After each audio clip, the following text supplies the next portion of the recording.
So the next little section of our interview is about your family. You got out of that, you remarried, you have 3 children, you were working at this same job, right? Same job, Um, same people. Same job, same people. Yeah, And there comes a breaking point for your life, right? yeah. So tell us that story. Well, so the job I had, once I became pregnant with my daughter, I requested a transfer back into an office job rather than being a retail manager.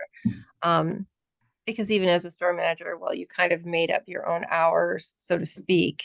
The company was going through some major changes, a lot of pressure. We had a CEO that came in from GE who was just really tough. And there were a lot of people losing their jobs. And so I transferred. Luckily, I had kept some really great professional relationships. I was able to transfer back into the office, and I had my daughter Jo, and there was a daycare right next to the office. So it was like, okay, good. I can get her dropped at school, right? Get over to do my job, stop in, pop in, check on things at lunch, right after work, pick her up. But we lived about 45 minutes to an hour away from where we live, from where I worked. And before I knew it, and I was after Joe was born, I had had a major surgery. I was still trying to go to school. And then I had my second, Julian, and that was kind of the year that I just had enough. Juggling 2 kids all by myself. The thing is, even though you have a husband, I had the duty of getting the kids to and from school. I didn't, unless there's something where I was traveling, it was all on me. And so that comes with, screaming and crying children because A, they're little, B, they're hungry, C, they're wet, right? They don't have their diaper or whatever the problem is, right? And so I'll remember very clearly one day we had a big storm coming in, and I got out of work a little bit early to try to beat some of the traffic, which in Chicago, good luck, especially on a day like this that was snowing, and the snow was falling pretty heavily. But I picked up the kids and we began our journey home. And the news has said the freeways are terrible, stay off the freeways. So I thought, okay, well, I mapped our way going the back roads. And after being on the road for an hour and a half and not even being halfway home, kids are soaking wet.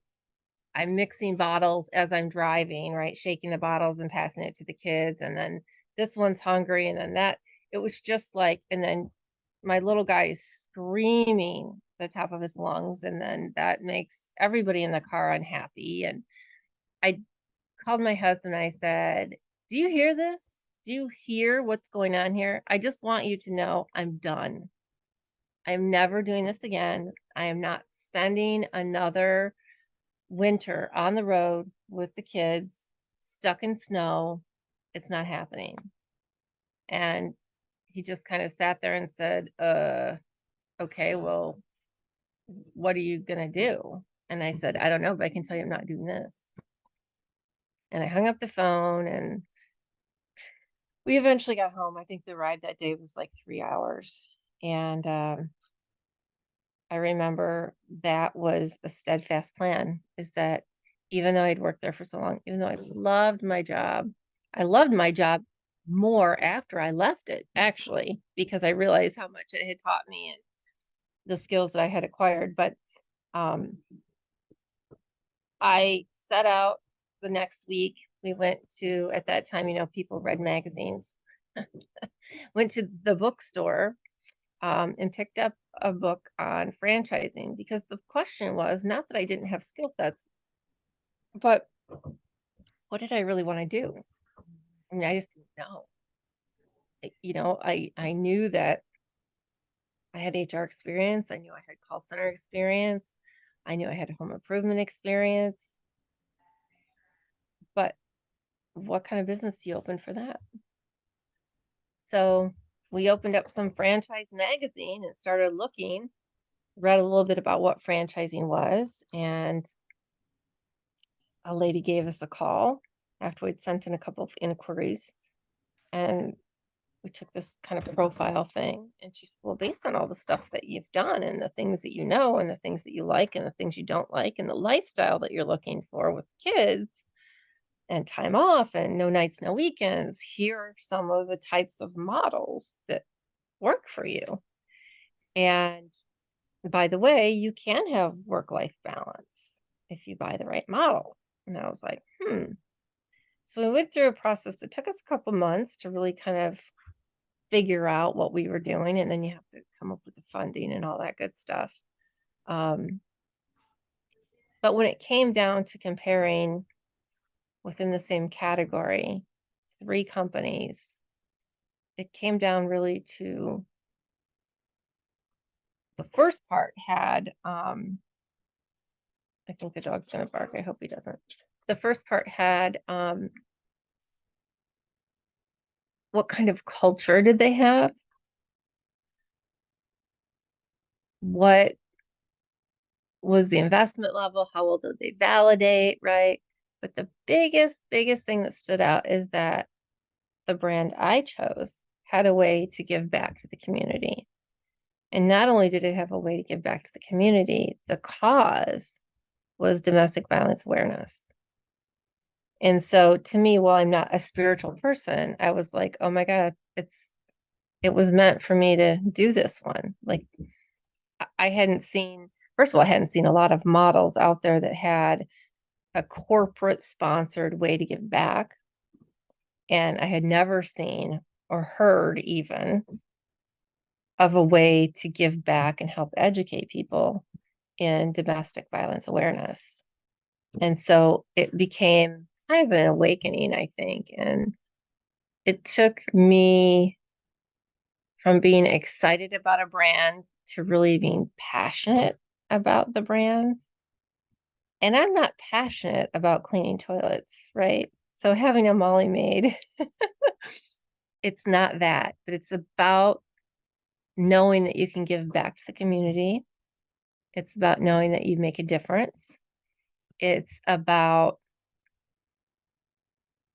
making sure that other people can find the resources to get help if they should find themselves in the situation that I was in. And I just think that, the gal who leads the Ms. Molly Foundation, she and I have compared stories and we have very similar backgrounds, right? We're victims in that. And so that is very important to me, and pretty much everybody, if you haven't been affected, someone has been, right? So it's like 1 in every 4 people. So go in a room of 8 people and there's probably 2 people who if they haven't been affected, they know somebody who has. And but that's how I wound up with the brand. And from there, we have all women who are cleaning, and most of them come from backgrounds that aren't charmed. They don't live in big fancy houses, they don't drive big fancy cars, and they come from backgrounds and cultures where a lot of times women aren't the most respected individual. And often they've got children, and sometimes they have multiple children with different people. And we've had a lot of girls that have been in my Molly Maid family that have needed help. And so it's good for me to be able to help put them in the right direction, know people who they should call to get out of those situations. And then, obviously, if there's anything that we can do to help, that's a really big, important thing too. So let's talk a little bit about franchising in general. You picked a brand that aligned with your values. You picked a brand that allowed you the lifestyle that you wanted and the ability to earn income and support your family. yeah.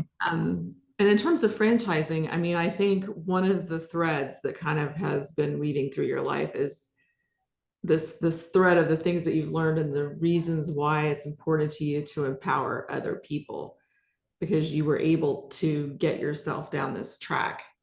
And in terms of franchising and what it does, talk a little bit about what it's doing for women. I know upwards of 30% of franchise and people who are benefiting from franchise are women. Yeah. Minorities are growing demographic in franchising. Let's talk about a little bit about that opportunity for people to be empowered and to own a business where they have some support and they're not isolated, and it's something attainable to people who Yeah. do not think that it is. Yeah, I think that's a really good question, and it's kind of a multifaceted answer. Um, I will say in general, I think women like to be a part of something bigger. I think women naturally and individuals really more and more today, especially the younger generations, they want to be linked to a cause, right? And there's a lot of cause-based franchising out there, or franchises that have causes, let's just say. And so I think that is something that helps draw people in a little bit. But I will say the beauty in franchising is that all of us, men or women, but women in particular, we may have been in these jobs or roles and we feel like either we're never going to get to the next step because of the good old boy network, or we're never going to get to the next step because maybe it's too demanding. Maybe our family life just won't allow us to be on the road 98% of the time, like some of these, power people do. And it's not that you haven't learned some fantastic skills that will take you far, but it's, do you want to pay the price? Right. And so the beauty in franchising is that you bring whatever skill set you have with you, and the franchisor is responsible for teaching you about the business that you're buying or the brand. They provide you the training. They provide you most of the systems that you need. And really, you get kind of a playbook. So for me, one thing that I was really glad I had before I bought my franchise was I had some HR experience, because my franchisor didn't have HR experience or HR practices to share. Our local group of businesses got together and hired a law firm to help us build a handbook and an employment agreement, because those are things that are more like individually owned franchise to employee, not it's outside of the franchisor realm, right? You don't want to get into the joint employer stuff. And so that was really big because I worked in retail. The ability to talk to people and sell in a non-salesy way, right, was very important. But I hadn't thought about those things. And so when you buy a franchise, it's as much you interviewing the franchisor as the franchisor interviews you. And very helpful is a broker who can kind of make sure that you're not wasting your time with, a company that you have zero interest in, or really the culture isn't the right fit, right? Most brokers have a relationship with the franchisor. They kind of know what that team is like, and they get to know you so that they can help you make the right decisions. So I think the other piece is, because we all like to be a part of something bigger, is knowing that when you own a franchise, you're in a system or group of people who are just like you, in that they bought a business too. And you all need to succeed. None of you are competition, right? You're there to cheer on and help each other. And so you have this shared camaraderie, you have shared resources, you have amazing support from the majority of franchisors out there, not only from a marketing perspective. I'm not a marketing expert. I love it now, though. I've learned about it, but not because I had to from my franchisor, because I want to do individual things on the side for locally for my business, right? But there's such a great community, and more, as you said, there are more women involved in franchising. And I think it just adds this other dynamic to the puzzle. It makes it full. I mean, I've always said that I think that a business needs to reflect the community that it serves. And I think since more women have been involved, they've got more folks from the LGBTQ community involved. The franchise system allows people to come over, immigrate from other countries, buy into the business on a special visa. I mean, how cool is that?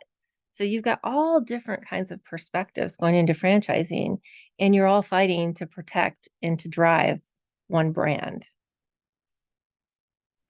I mean, that really is amazing. And I think it's a great way of putting it, that you, as they like to say in the franchising space, you're in business for yourself, but not by yourself. And I think for people thinking of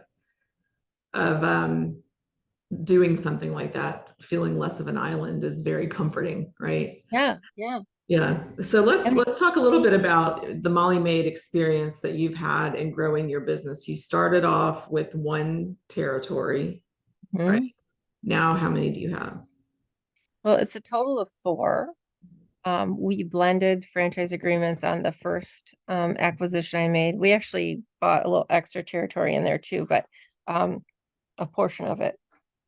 Then I bought another one, and then I bought another one. So I have 4 over 17 years. And how many women do you employ? Well, right now we have 24, and they're all women. Yeah.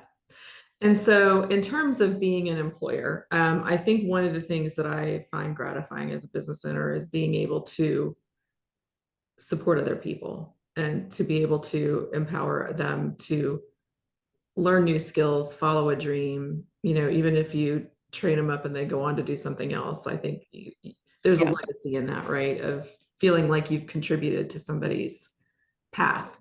Hmm. So, in terms of what Molly Maid has allowed you to do for these women that work for you, how do you feel about that? How do you look at that? What do you think it does for them? Because the threat of domestic violence that often follows a community, and when you have 24 women, statistically, there's somebody going through it, um, feeling like they're employed and have some power, some financial power, something of their own. Yeah. Talk to me a little bit about some of those things that you feel like you're able to do as a franchisee. Well, the first thing is, when you work for corporate America, there are already rules defined for you and what you can and can't do, right? And particularly with your employees, oh, you can't do this for your employees because then you have to do it for all of your employees, and you can't do it for this one unless you do it for that one. Well, when you own your own business, you don't have someone else governing that for you.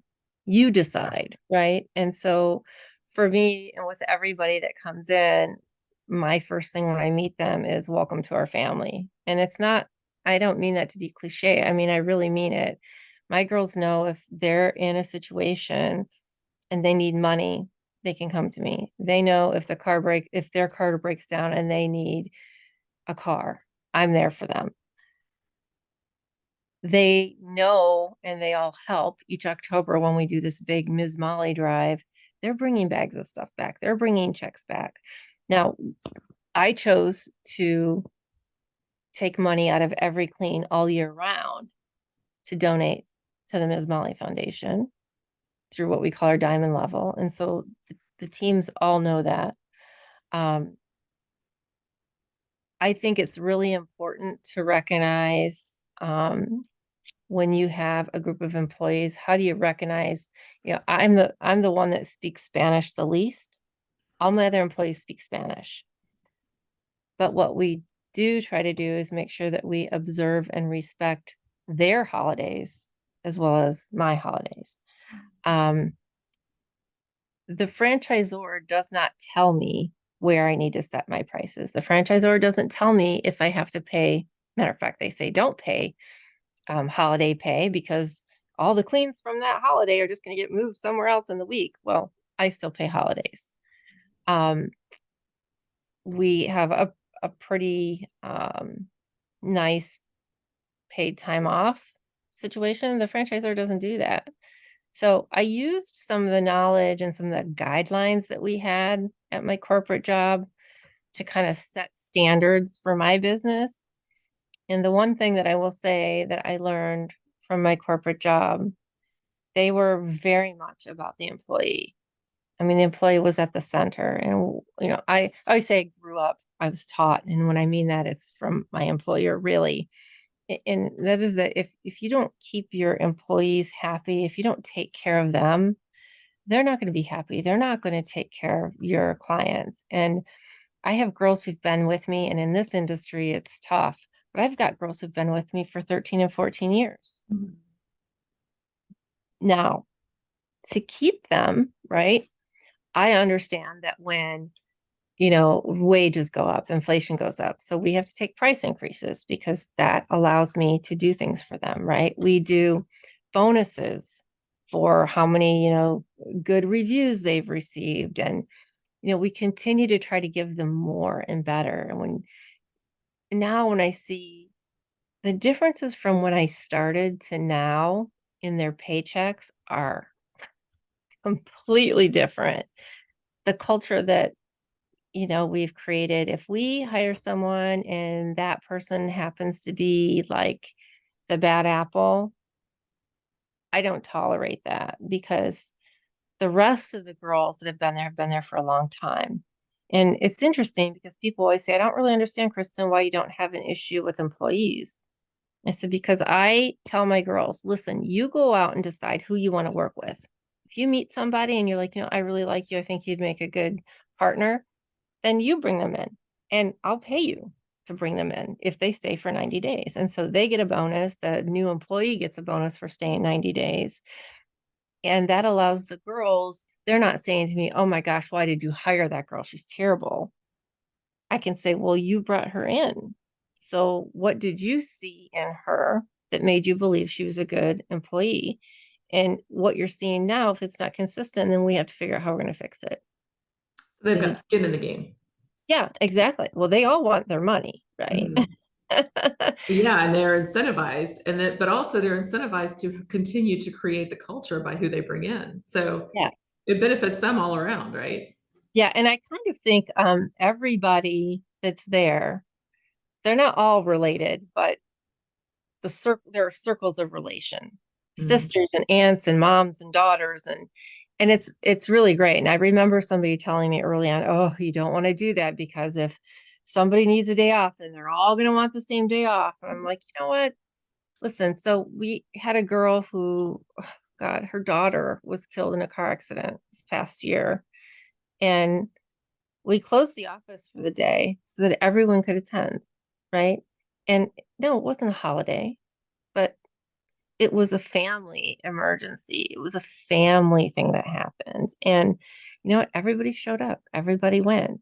And, these girls have, I keep calling them girls. Well, pretty much not any of them are older than me anymore. It used to be some of them were older than me when I started this business. Now I'm like the old lady. Um, but they started this thing that I didn't even know they were doing. We had let someone go, and the girls were saying, oh, yeah, we still have to get her money. And I'm like, what are you guys talking about? And they said every week, what they do amongst themselves, there's one girl who's like the banker. Everybody donates $100 into this envelope, and then they rotate. Every week, somebody else who has contributed gets to take home the envelope. So let's say I don't know, let's say you and I are on, in the same company, and this week it's your turn. You would get $100 from every single person in the envelope for you to help you get ahead or do what you need to do. And maybe next week I'm the one who gets the envelope. That's amazing. Yeah. And I said, $100, really? Yeah, we're doing $100 a week. And I'm like, that, like, I could see if we did 20 or 50, right? But $100, but that's how much they are there for each other. Like they have formed this bond, and it's really quite amazing. I mean, I'm just so proud of them, and they all have a sense of pride. And they know they can rely on each other. I mean, we've had some really, like I said, I've had girls that have come in with marks on their bodies because they were in abusive situations. We've had people who've lost their children. We've had countless people who have kids that have gotten in trouble in school, got kicked out of school. Um, all the same issues that families face, but concentrated in one area. And so, all we do is try to make sure that we are a unit, a family unit away from your real family. And it's been really rewarding. I mean, there are a lot of days I say, you know what, I just would like to not have to work at all. I'd love to retire. I've got to be getting close. And then I go in and you see the girls and I'm like, I don't know if I would want to, like it's so rewarding to see how you've brought people together and they've built these relationships and these bonds. And they look out for me, I look out for them. And I always say, just the one thing you have to make sure of is that you don't ever violate my trust. As long as you don't violate my trust, are things going to get broken? Yes. Are accidents going to happen? Yes. Are you going to call off on a day when I really need you? Yes. There's going to be all those things, but just be honest with me so that we can help each other through whatever situation we have going on. I love that. So in the course of all of this, one of the things that you and I talked about before this interview was the pink and the pink house and how all of this comes together, and what it all means, for you, for your life, for your legacy, for your family, for all the things that you want to accomplish in life. So tell us a little bit about the pink house. The infamous pink house. Mm-hmm. So part of what I was looking to do for my employees is, so this house went up for sale down the street and it was on 4 lots. It is on 4 lots. Beautiful, beautiful little place. It's old, it's quirky, but we fixed it up. But what I really had envisioned is being able to create a space for my employees where when they came back from lunch or at the end of the day, they could hang out on the picnic table, listen to the birds.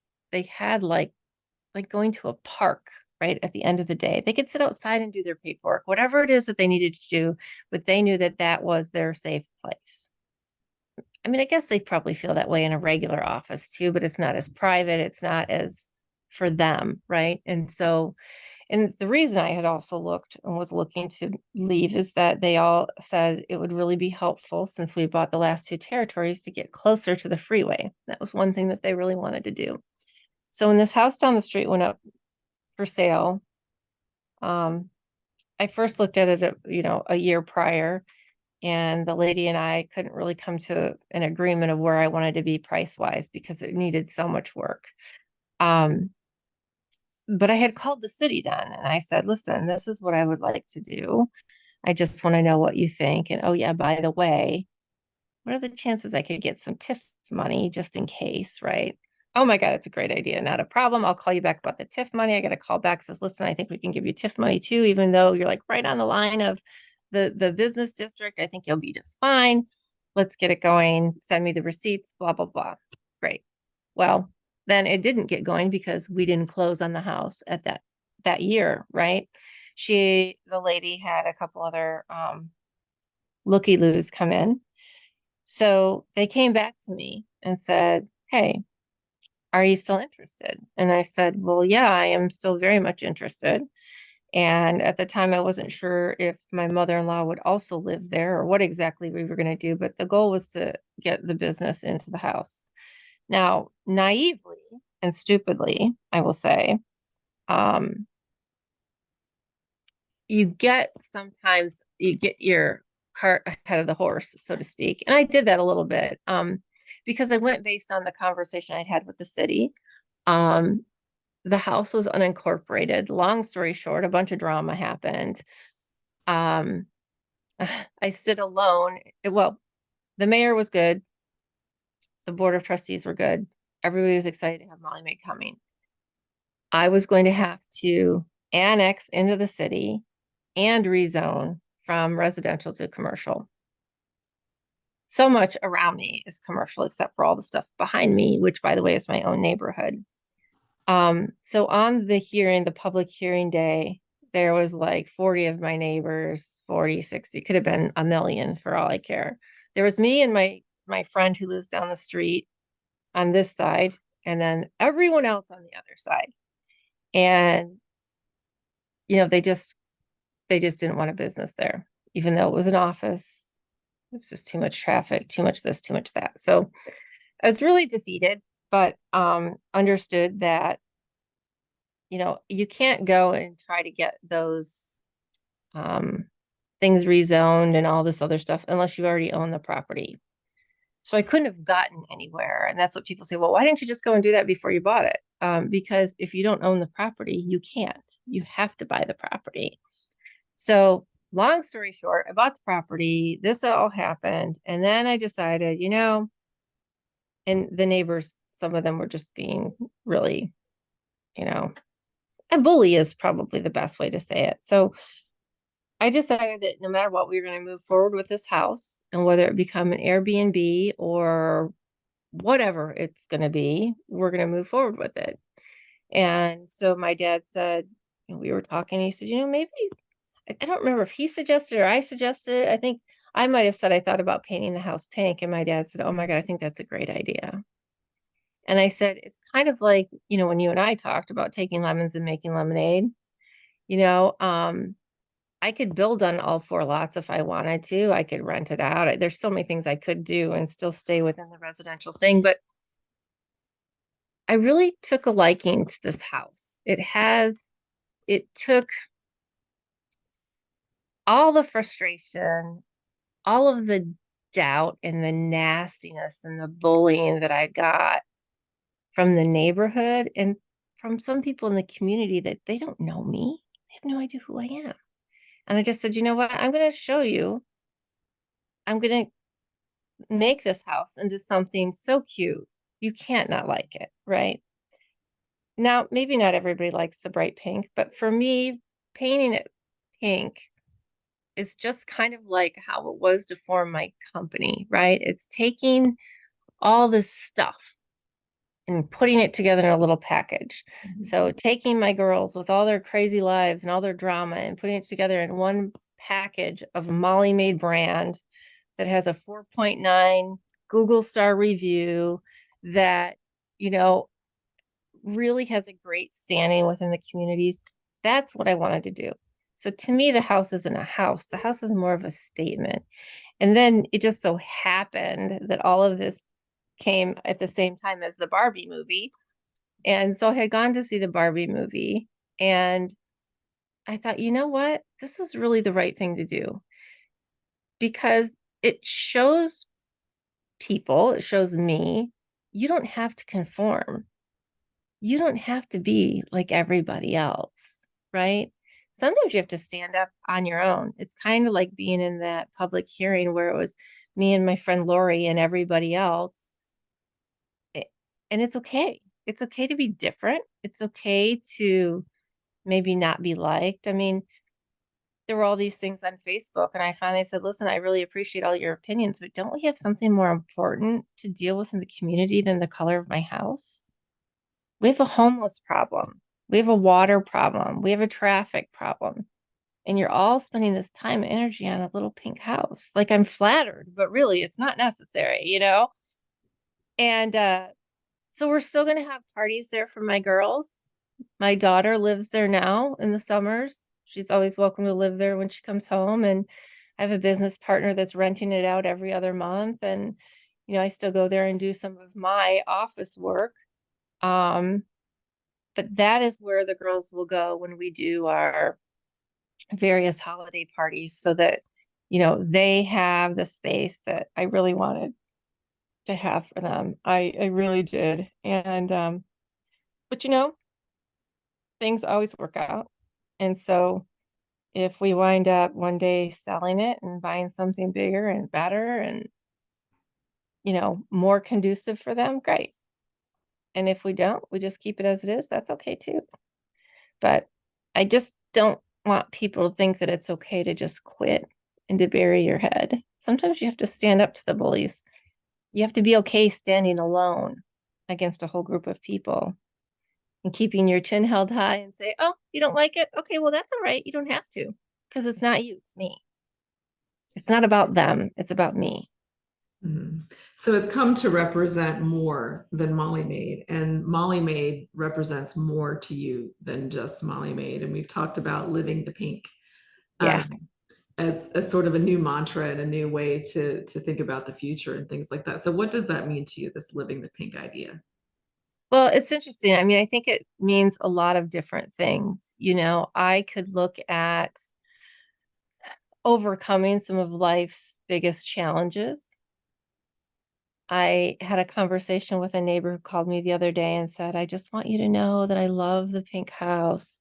And my daughter said to me, Mom, who paints their house pink? Why do you think they did that? And so I called her back and I said, you know what? You let your little girl know I painted it pink for her so that she remembers that even though you're a girl, which pink represents, you can be anything you want to be in the world. You can set your mind to it. No one has the right to take advantage of you. Nobody has the right to take anything away from you. So every time you look at that pink house, you think about all the things you could do and how there's no one standing in your way. And she's, oh my God, I love it. I love it. And I said, well, good. I mean, that's just kind of the thing it represents to me is you're not going to bully me. You're not going to tell me what I have to do within the laws of my rights, right? I'm not going to stick my head in the sand. I'm not going to quit. I think it's, people, someone said, if you look at the neighborhood, it's so boring. And then at least now we have this bright little house on the corner that kind of dresses it up. And I thought, sometimes that's as simple as wearing I wore the other day a pair of bright orange pants and this big florally shirt, and it was a rainy day. And like four people said, wow, you're bright and cheery today. And I said, why not? It's a rainy day. Where else are you going to get this kind of sunshine and brightness on this gray day? And so for me, I just want people when they drive by to go, wow, okay, that's kind of fun, right? And it's like if you saw the Barbie movie, which I know you did, Mhm. but you think about how the she was in every role possible, whatever role she wanted to be. Did she want to be the president? Did she want to be a construction worker? Did she want to be a doctor? Did she want to be a veterinarian? Did she just want to be what I think she called herself like the stereotypical or the usual Barbie, right? Like that's the one that was least rewarding. And so, we're going to use that house as a drop-off point in October for all of our domestic violence donations, domestic violence awareness donations. So if people want to donate, whether it be paper goods or towels or clothing or whatever it is that they want to donate for the shelters, that will be a drop-off point. People will know where the pink house is. Um, in the month of June, it sported a beautiful Pride in Progress flag in the front window. And I just want that house to be the symbol of everything that's better in the world. I love that. And that is the gift of all of your struggles, culminating in something that nobody can take away, right? Yeah, I mean, unless you let them, Right. you just can't let them. Mhm. I love it. I think that's the perfect exclamation point to end our interview with. Thank you so much. That was a very intimate conversation that I think is so inspiring. And what you've done with it in terms of all of the different phases of your life is quite remarkable. And the attitude that you always have a positive attitude, even when you let yourself have a down day. I know because I see um, you always come back to this. You always come back to the pink. So Yeah. thank you for sharing that. I think it's going to be very inspiring to a lot of people. Well, I'm not like the one with the most amazing story, that's for sure. But you know what? There are a lot more of us out there with just a story to tell than the amazing story that books are written on. Well, and here's the thing, you said at some point, I know a lot of people had it worse than me, and I feel that because I have felt that way in my life too. But here's the thing, pain is pain. Mm, Everybody's pain is valid. We all experience different degrees of pain and joy and happiness and heartache and sorrow. It doesn't diminish the experience at all. So I think being able to have that empathy for anybody in any situation and understanding that pain is pain and what can we do to help somebody relieve that, or how can we walk through our own pain in a positive way and allow ourselves to feel what we need to feel and move forward. So I think that, it's not about one story being better or worse or more inspiring or less inspiring or whatever it is. I think the telling of the story itself is the gift, and the understanding for other people that they're not alone, that's the gift. And the belief that there are resources out there, there are other people who have gone before you who have overcome.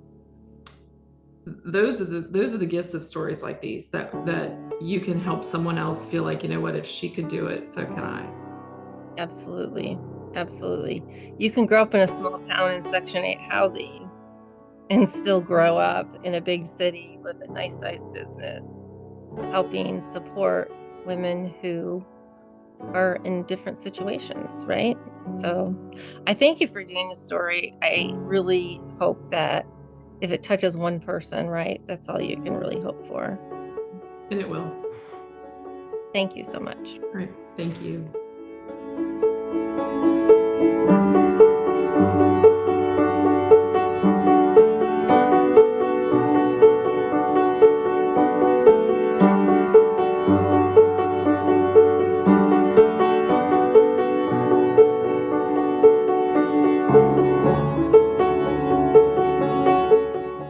If you or someone you know is experiencing domestic violence, you can call the National Domestic Violence Hotline at 1-800-799-SAFE. That is 1-800-799-7233. Or you can call 1-800-787-3224 for anonymous confidential help.